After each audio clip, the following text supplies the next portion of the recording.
Ever since ENGWE first showed up, they've built a reputation for cranking out some of the best-selling e-bikes around. And lately, they've clearly decided that two wheels alone aren't enough.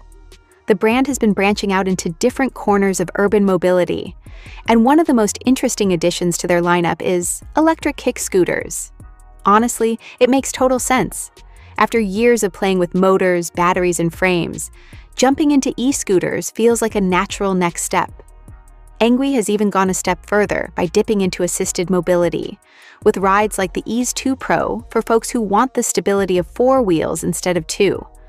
But today, we're focusing on their e-scooter game, and more specifically, the Y600, which is easily the more aggressive of the two scooters they currently offer. This thing packs a serious punch with a motor that peaks at 830 watts, a claimed range of over 40 miles, and a folding design that's meant to make city life a whole lot easier. At the heart of the Y600 is an aluminum frame, keeping things sturdy without going completely overboard on weight.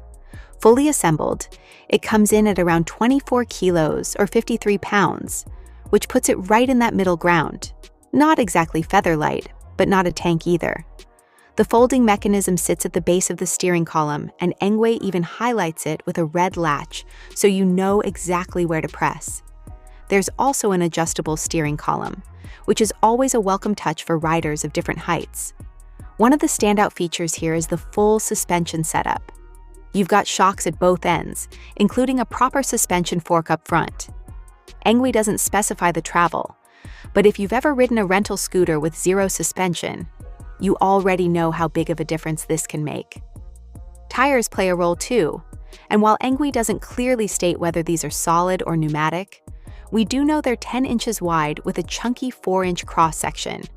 Pneumatic tires tend to be more comfortable, while solid ones usually win on durability, so this really comes down to personal preference.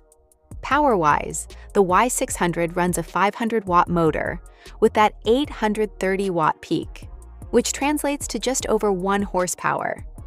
That's enough to handle inclines up to about 15 degrees, so while it may not conquer the steepest streets in San Francisco, it should be more than capable for most cities. Top speed is rated at 28 miles per hour, or 45 kilometers per hour, which is plenty fast for urban commuting and definitely quick enough to keep up with traffic when things get congested.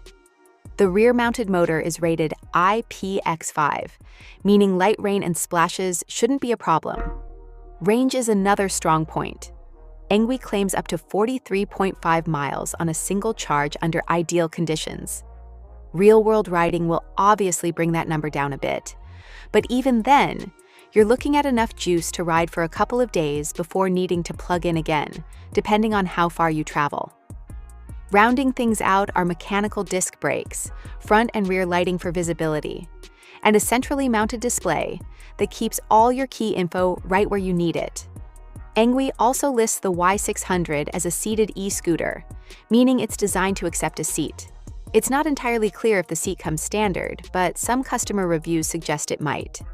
Either way, whether you ride seated or standing, the wide footboard, over 9 inches across, should feel nice and stable. As for the price, this is where things get really interesting. According to ENGWE, the Y600 currently sells for around $600, or about 510 euros. Whether it's the absolute best deal out there depends on what you value most, but early impressions are strong. So far, every review has landed at a perfect 5 out of 5 stars. I'm hoping to get some hands-on time with one soon, and when that happens, I'll be sure to let you know exactly how it stacks up in the real world.